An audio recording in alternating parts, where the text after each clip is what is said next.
우리 지난주의 말씀 속에 예수 그리스도 안에서 우리가 하나님의 자녀가 되었다 하는 말씀을 이제 하늘의 비밀을 알게 하시고 하나님의 자녀가 되는 축복에 관한 이야기를 했고, 오늘 2장으로 넘어오면서 우리 그리스도의 교회 성도란 과연 어떤 것인가, 이렇게 어떤 모습인가, 특별히 1절에 그는 허물과 죄로 죽었던 너희를 살리셨도다, 이렇게 죄와 허물로 죽었던 너희를 살리셨도다.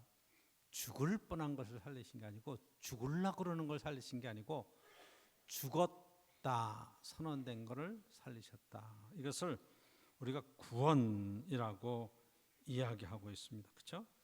그래서 5절 말씀에 보면 허물로 죽은 우리를 그리스도와 함께 살리셨고, 그렇죠? 너희는 은혜로 구원을 받은 것이라. 구원이 뭐냐? 죽었던 걸 살리는 거예요. 뭐가 죽었냐? 우리의 영혼이 죽었다는 거예요. 죽음이라고 말하는 것을 여러분이 창세기에 보면 선악과를 먹을 때 이것을 먹는 날엔 정령 죽으리라, 반드시 죽으리라. 먹어도 살아있잖아요. 근데 에덴 동산에서 쫓겨나죠. 성경의 죽음은 시간적인 시차를 두고 하나님 안에서 죄를 범해서 에덴 동산에서 쫓겨나는 것을 하나님과의 단절, 하나님의 그런 축복의 터전에서 쫓겨난 것을 죽음이라고 얘기하고 있고, 육체적인 죽음은 시간이 지나서 따라오는 거라요. 그래서 흙에서 난 아담은 흙으로 돌아갈 것이다, 그렇게 하나님께서 말씀하시죠. 오늘 성경에서 분명한 것은 바로 우리가 허물과 죄로 죽었던 너희를 예수님께서 우리를 살리셨다. 우리의 죽음의 상태는 어떤 건가? 2절에 그때 너희는 그 가운데 행하여 세상 풍조를 따르고, 죽은 사람의 제일 큰 특징이 뭐냐? 세상 풍조를 따르고 공중 권세 잡은 자를 따랐으니, 공중 권세 잡은 자가 누구예요? 사단이죠. 그렇죠? 사탄을 따르는 거예요. 그러니까 죄로 살 수밖에 없는, 사탄의 음성을 듣고 하나님의 음성을 멀리하고 사탄을 따를 수밖에 없는 이 죄인의 모습, 곧 지금 불순종의 아들들 가운데 역사하는 영이라. 특징이 뭐냐고요? 불순종이에요. 그러니까 우리 마음속에 불순종이 막 일어나는 것, 이렇게 요즘 애들이 말을 안 들어요, 그런 건 세상 풍조가 그렇고, 세상이 그런 거예요. 거기에 사단의 영이 역사하는 거죠. 그렇죠? 그래서 여러분 3절에 보면 전에는 우리도 다 그 가운데 생하여 우리 육체의 욕심을 따라 지내며, 우리 육체의 욕심을 따라, 내 육체가 하고 싶은 대로. 그 다음에 나온 말씀이 육체와 마음에 원하는 것을 하여, 내 마음대로 사는 거예요. 그 세상은 바로 이 기준으로 하는, 세상 풍조는 이게 네 마음대로 해, 하고 싶은 대로 해, 다 밀어줄게요. 그 인생 뭐 있어, 그냥 그렇게 살다 가는 거지, 그렇게 표현해요. 근데 저와 여러분들은 예수 그리스도 안에서 이 생명으로 거듭난 사람들은 내 마음대로 안 살아요. 그렇죠? 하나님 뜻대로, 하나님 말씀대로, 불순종이 아니라 순종의 자세로 그렇게 살아가는 삶의 모습이 완연하게 다르는 거예요. 그렇죠?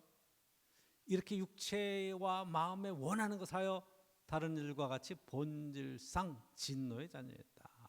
본질상 진노의 자녀였다. 하나님의 심판이 임할 수밖에 없는 진노의 자녀였습니다.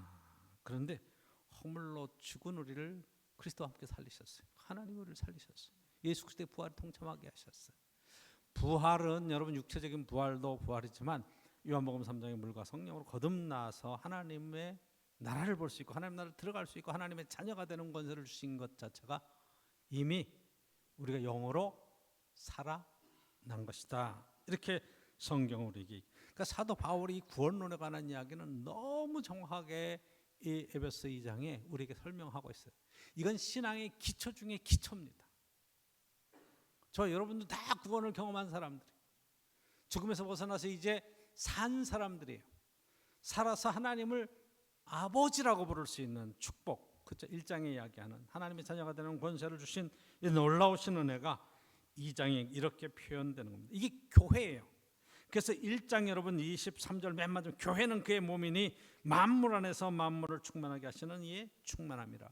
교회는 그의 몸이다. 그렇게 설명하고 있는 것을 보게 돼요. 그렇죠? 자, 여러분 8절 보면 너희는 그 은혜에 의해 믿음으로 말미암아 구원을 받았으니, 구원을 받았다. 할렐루야. 그렇죠? 구원은 뭐예요?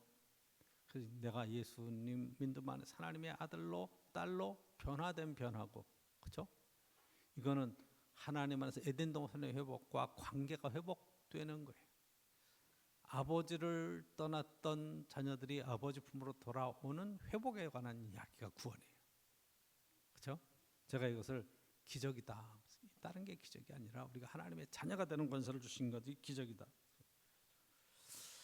자, 이것은 하나님의 선물이라 그렇게 얘기하고 있어요. 그렇죠? 이것은 너에게서 난 것이 아니요 하나님의 선물이라. 우리가 뭘 해서 얻은 게 아니다. 9절 보면 정확하게 나오죠. 행위에서 난 것이 아니니 이는 누구든지 자랑하지 못하게 함이라. 행위에서 난 것이 아니다. 하나님의 은혜다. 그래서 오늘 이 본문을 통해서 저와 여러분들이 봐야 될 것이 10절에 있는 말씀 가운데 또 하나가 우리는 그가 만드신 바라 그리스도 예수 안에서 선한 일을 위하여 지으심을 받은 자니 이 일은 하나님이 전에 예비하사 우리로 그 가운데 행하게 하려 하심이라. 선한 일을 위해서 우리가 지음을 받았다. 그렇죠? 그 몇 가지 오늘 본문 속에서 저와 여러분들이 꼭 붙잡아야 될 진리의 말씀 가운데 있습니다. 우리는 구원받은 사람들이. 첫째 우리가 꼭 봐야 될 것은 살아났다 이 말이에요. 이게 살아난 사람들이에요. 생명이 있어 우리 가운데. 어떤 생명? 하늘의 생명 우리에게 들어왔어요. 예수님께서 뭐라고 얘기해요? 나는 하늘에서 내려온 산떡이니 나는 길이요 진리요 생명이니. 요한복음 14장이에요. 그렇죠? 나는 부활이요 생명이니 나를 믿는 자는 죽어도 살겠고 살아서 나를 믿는 자는 영원히 죽지 않냐리라. 저 여러분 살아서 예수 믿기 때문에 영원히 죽지 않는. 이걸 설명할 때 여러분들이 예수 믿는 사람들 다 죽던데요? 맞아요.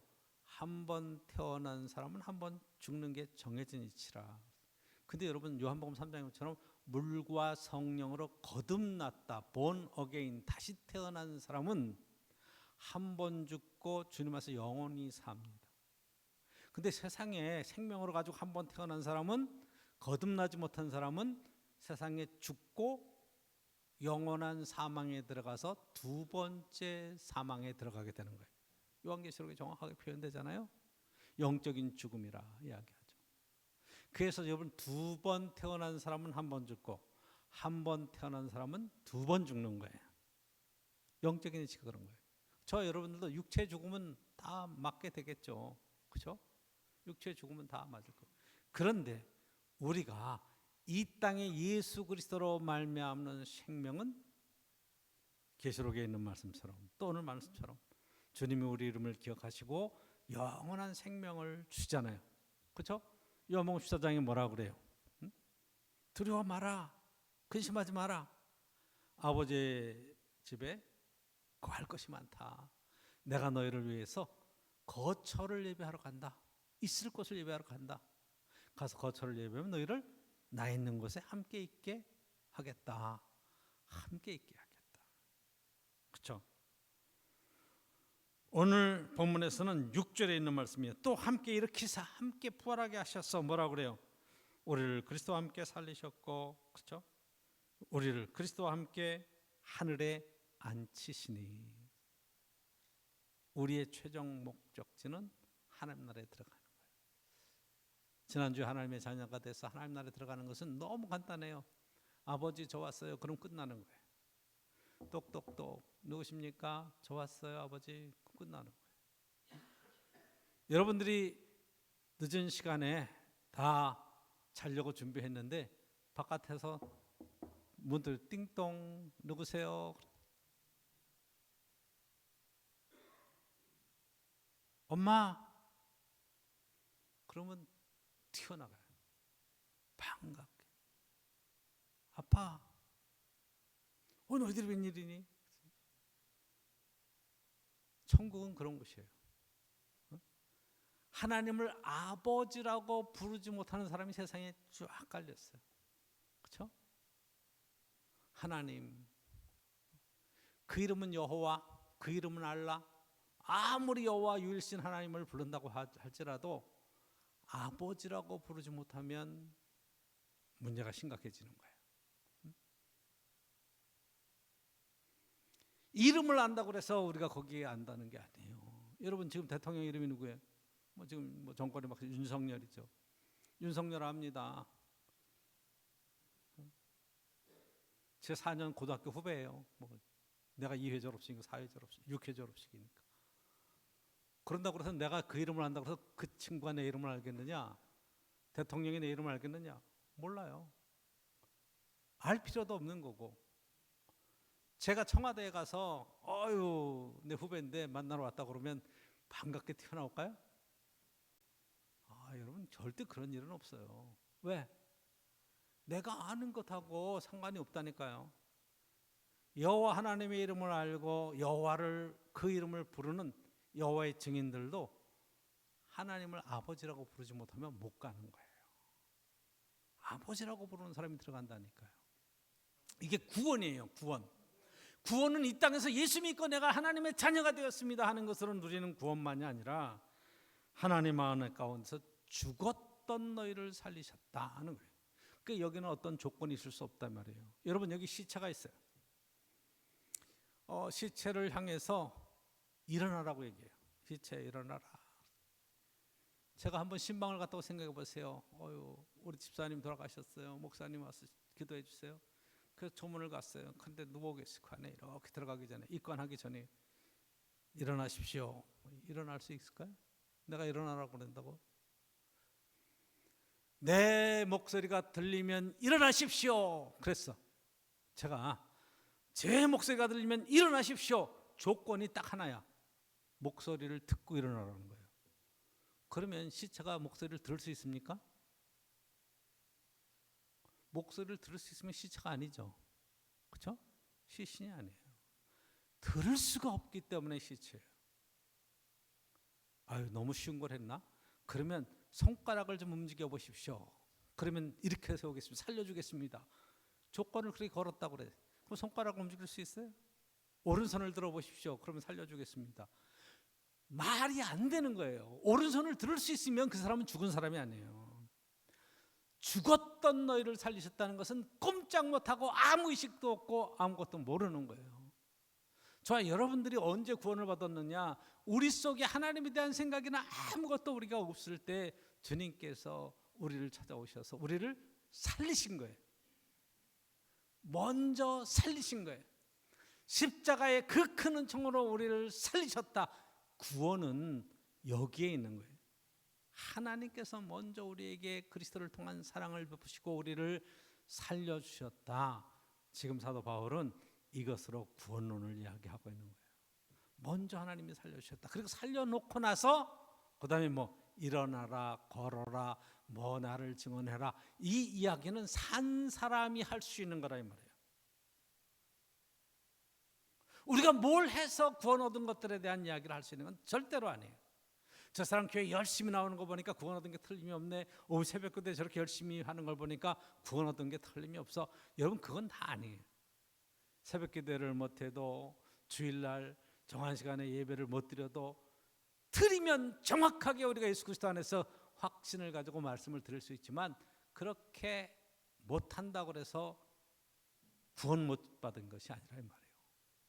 다만 구원의 은혜를 우리가 경험하고도 우리가 어쩔 수 없는 육체의 연약함과 마음의 염려와 근심 때문에 때로는 주일날 예배 시간에 참석 못하면서 주여 죄송합니다 그런 마음을 갖기도 하고 그 죄송합니다 하는 마음을 갖고 있다고 하는 것 자체가 살아있다는 증거예요. 그런데 교회의 주일날 예배 시간에 참석 못해도 마음에 아무 꺼리낌이 없어. 사람이 그런 거지 여러분 이게 세상 풍조예요. 교회를 왜 가? 이런 생각이 드는 것 자체는 살아있지 못한 거예요. 바로 여기에서 저와 여러분들이 거듭남의 비밀 하나님 안에서 구원의 비밀이 나타나는 거예요. 그 구원은 뭐라? 변화되었다는 거예요. 내가. 그렇죠? 변화됐어요. 하나님의 자녀들로 신분이 바뀌어졌어요. 이제 하나님을 아바 아버지라고 부를 수 있게 됐어요. 그리고 회복됐어요. 뭐가? 관계가 회복됐어요. 집 나갔던 아들이 집으로 돌아와서 아버지, 저는 아버지라 부를 자격이 없습니다.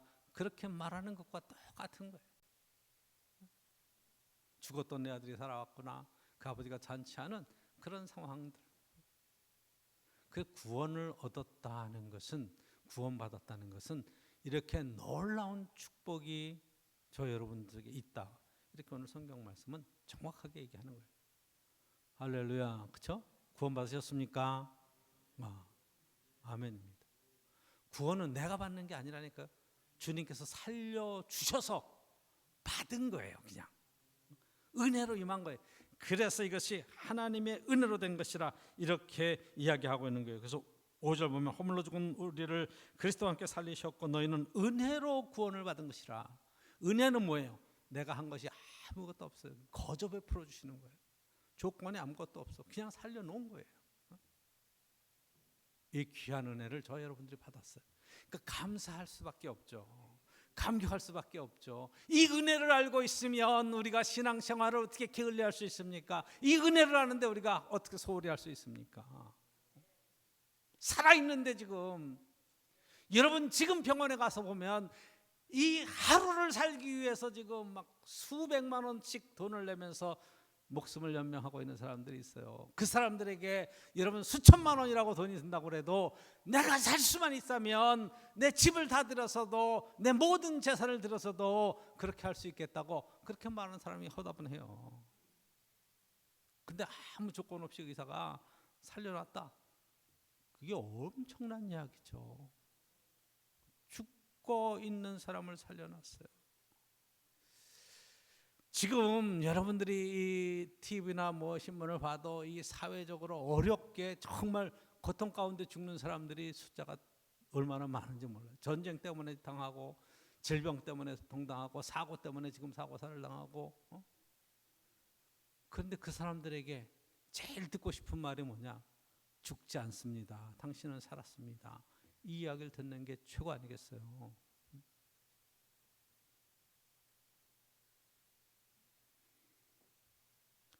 얼마 전에 뉴스를 보니까 하마스에게 납치돼간 딸이 살아 돌아왔다는 거예요. 죽은 줄 알았어요. 다 포기했어요. 근데 아이가 살았어. 그 부모가 인터뷰를 하는 거 보니까 차라리 그 고통 가운데 있는 것보다 편안하게 죽는 게 낫습니다. 그렇게까지 얘기했어요. 근데 그 아이가 살아왔어요. 와, 막 얼마나 기쁠까요? 저도 그 장면을 보면서 마음이 짠하더라고. 그 무엇과도 바꿀 수 없는 사랑하는 딸의 생명이 건강하게 살아 돌아왔다. 물론 앞으로 살면서 여러 가지 트라우마도 있고 뭐 여러 가지 힘든 상황들이 있겠지만 생명보다 귀한 게 어디 있겠어요. 예수 그리스도께서 저 여러분들을 살리셨어요. 하나님 안에서 이제는 뭐가 보여요? 하나님 나라가 보여요. 여러분 요한계시록에 새벽마다 이제 말씀을 올리는데 계시록에 보면 바로 그거예요. 하나님께서 요한에게 보여주신 계시, 예수 그리스도의 계시, 하나님의 말씀, 예언의 말씀, 7교회 편지하라 해서 보내준 이야기 속에 정말 말세를 살아가는 성도의 삶 속에 그 고통과 어려움 속에 하늘의 소망을 가지고 끝까지 믿음을 지키며 살아있는 신앙으로 초대하는 귀한 말씀인 것을 보면서 위로를 얻는 거죠. 용기를 얻는 거예요. 두 번째 오늘 보면서 저 여러분들이 봐야 될 부분은 바로 이건 거예요. 전에는. 그런데 여러분 2장의 11절 이하로 보면 그때는 이제는 그때는 우리가 어떻게 행했었고 이제는 어떻게 행했는가 하는 것을 정확하게 대비해서 11절서부터 쭉 그 이하에 설명하고 있는데 전에는 우리가 어떤 상태였었느냐? 우리도 우리의 욕심을 따라 살았다. 전에는 우리가 세상 풍조를 따랐다. 전에는 우리가 불순종하는 영의 그런 사단의 계계를 따랐다. 그때에는 불순종의 자녀들이었다. 그때에는 전에는. 여러분, 이게 세상 속에 살아가는 예수 믿지 못하는 사람들, 예수 안에서 구원받지 못한 사람들의 상태를 너무 잘 나타나고 있어요. 세상 풍조를 따랐다는 것이 세상의 가치 기준이 그렇다는 거예요. 세상 시류를 따라 살면 여러분 이런 거예요. 저와 여러분들이 예수 그리스도 안에서 거듭나고 하나님 나라의 가치 기준이 세워지고 나면 여러분 우리의 생각과 판단의 능력이 달라져야 돼요. 그렇죠? 세상의 가치 판단이라는 것이 너무 이렇게 어떻게 생각하면 좀 안타까워요. 내 이익을 위해서 살아가려고, 내게 유익이 되느냐 안 되느냐, 내 사상과 맞느냐 맞지 않느냐, 이걸로 지금 다 가르는 거예요. 제가 성경을 읽으면서 정말 안타까운 것은 예수 믿는 사람과 믿지 않는 사람을 이렇게 갈라버리는 것에 대해서는 여러분 경계해야 돼요. 이거 우리 편 아니면 적이다. 여러분 적이 아니에요. 구원받아야 될 안타까운 심령. 아까 우리 장로님이 잠깐 얘기했는데 뭐 여기 술 먹고 있는 사람 추운데 덜덜 떨고 있는데 들어오라고 그랬는데 어떻게 술 먹고 교회 들어가냐고. 그게 참, 그래도 그 사람은 술 먹으면 교회 가면 안 된다는 거예요.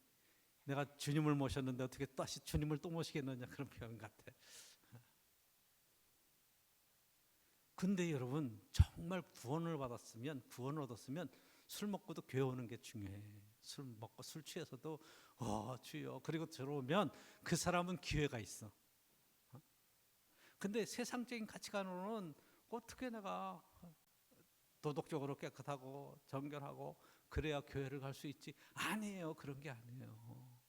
수고하고 무거운 짐 지고 다 더러운 것으로 그냥 오는 것이 중요해. 그렇죠? 몸이 더러운데 어떻게 목욕탕을 갈 수 있어요? 아니요. 더러우니까 가서 씻어야 되는 거예요.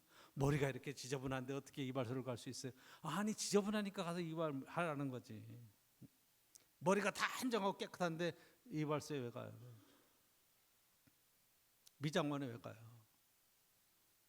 죄 있는 죄인들이 여기에 들어와서 죄사함을 얻고 구원받고 하나님의 자녀가 되는, 그렇죠?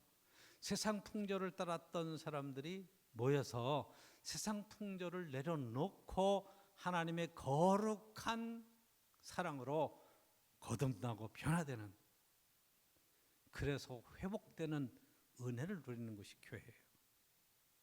그리스도의 몸이라고 말하는 게 교회는.